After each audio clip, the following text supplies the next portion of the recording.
Hemos estado tratando de ilustrar el Salmo capítulo 2, versículo 9, con el libro de Apocalipsis, mirando qué es desmenuzar como a vasija de alfarero y qué es quebrantar con vara de hierro.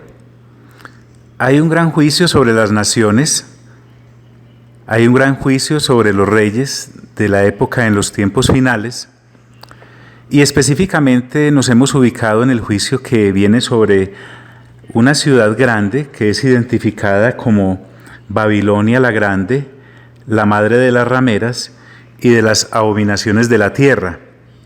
Tú y yo necesitamos entender que posiblemente vamos a ser picados, como te dije anteriormente, por el aguijón de la curiosidad y tratar de identificar, por ejemplo, a los reyes. Muchos han querido hacerlo y de verdad son muy convincentes en sus investigaciones, pero como aquí no se trata de darle gusto a nuestra curiosidad, sino de aumentar nuestra fe debe centrarse en el accionar de Dios. Porque entonces, si fuera por darle alimento a nuestra curiosidad, podríamos decir, como algunos han dicho, que parte de estos reyes serían, por ejemplo, el César romano, o Augusto en su momento, o Claudio, o Vespasiano, o Tito. E inclusive podríamos hablar de un emperador como Domiciano. Pero que nos baste la información que tenemos de las Sagradas Escrituras cuando parece referirse a esta situación el profeta Daniel, a lo que llama él el cuerno pequeño, y luego Pablo en su segunda carta a los tesalonicenses parece identificarlo como el inicuo, aquel que ha de manifestarse por obra de Satanás. Bueno, pero avancemos un poco. Dice la Escritura entonces en el capítulo 17, versículo 13, con respecto a estos reyes y que representan a varias naciones, que tienen un mismo propósito, y es que entregarán su poder y su autoridad a la bestia. Pelearán contra el Cordero y el Cordero los vencerá, porque Él es el Señor de señores y el Rey de reyes, y los que están con Él son llamados, elegidos y fieles. Bueno, de esta batalla miraremos más adelante en otro capítulo esta victoria que al Señor se le atribuye.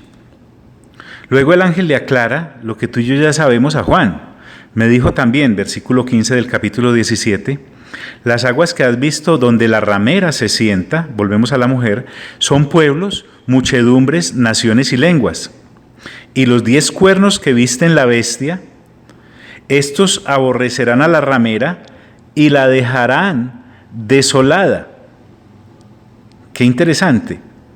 Y los 10 cuernos que viste en la bestia, estos aborrecerán a la ramera y la dejarán desolada y desnuda, y devorarán sus carnes y la quemarán con fuego. Qué interesante. Estos que en asocio habían dado a la bestia su servidumbre, ahora son los mismos que contra la ramera que cabalga en la bestia se levanta. Se levantan contra ellas y la van a asolar, la van a desnudar, la van a devorar y además la van a quemar, es decir, la van a saquear completamente. Bien dice el dicho de nuestras abuelas, así le paga el diablo a quien bien le sirve. Ahora, ¿por qué ocurre esto? ¿Porque son más malos que cualquier malo? No, dice la Escritura en el 17:17, porque Dios ha puesto en sus corazones el ejecutar lo que Él quiso. Dios, en su preconocimiento, en su predeterminación, ha hecho que esto sea y esto suceda, porque Dios ha puesto en sus corazones el ejecutar lo que Él quiso. ¿Y qué fue lo que Él quiso? Que se pusieran de acuerdo, en primer lugar, y que le dieran su reino a la bestia, en segundo lugar, hasta que se cumplan las palabras de Dios, en tercer lugar. Y nuevamente, Juan recibe la aclaración de parte del ángel y le recuerda: y la mujer que has visto es la gran ciudad que reina sobre los reyes de la tierra. Entonces, aquí finaliza el capítulo 17, que tiene 18 versículos. Pero recordemos que en este capítulo 17 se le está mostrando a Juan lo que ha de ocurrirle a esta Babilonia la Grande, la madre de las rameras y de las abominaciones de la tierra. Y ha entrado entonces dentro de nuestra renovación de entendimiento el entender que todo esto está dentro del propósito de Dios. El versículo del cual deberíamos afianzarnos sería: porque Dios ha puesto en sus corazones el ejecutar lo que Él quiso. Aquí se hace lo que Dios quiere.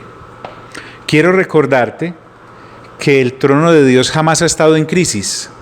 Alguien podría decir: pero resulta que el lucero de la mañana, luz bella, se reveló y entonces debió haber temblado el trono de Dios. Jamás entró en crisis el trono de Dios.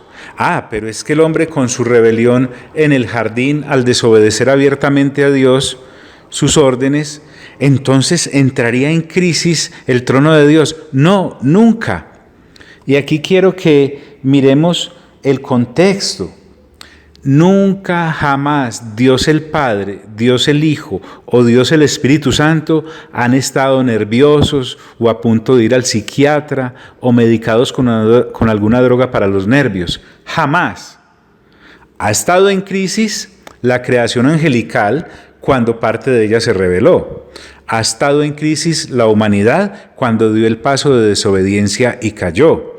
Ha estado la humanidad rebelde en crisis desde que no le da la gloria a Dios, como nos narra muy bien el apóstol Pablo en el capítulo 1 de su carta a los Romanos. Pero Dios nunca jamás ha estado en crisis. Ni el reino de Dios ha estado en crisis.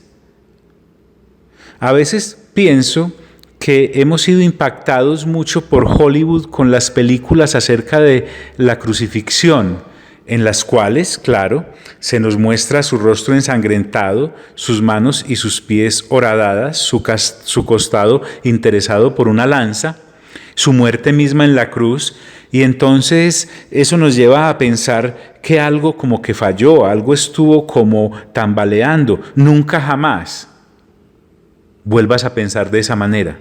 Más bien, haríamos de manera excelente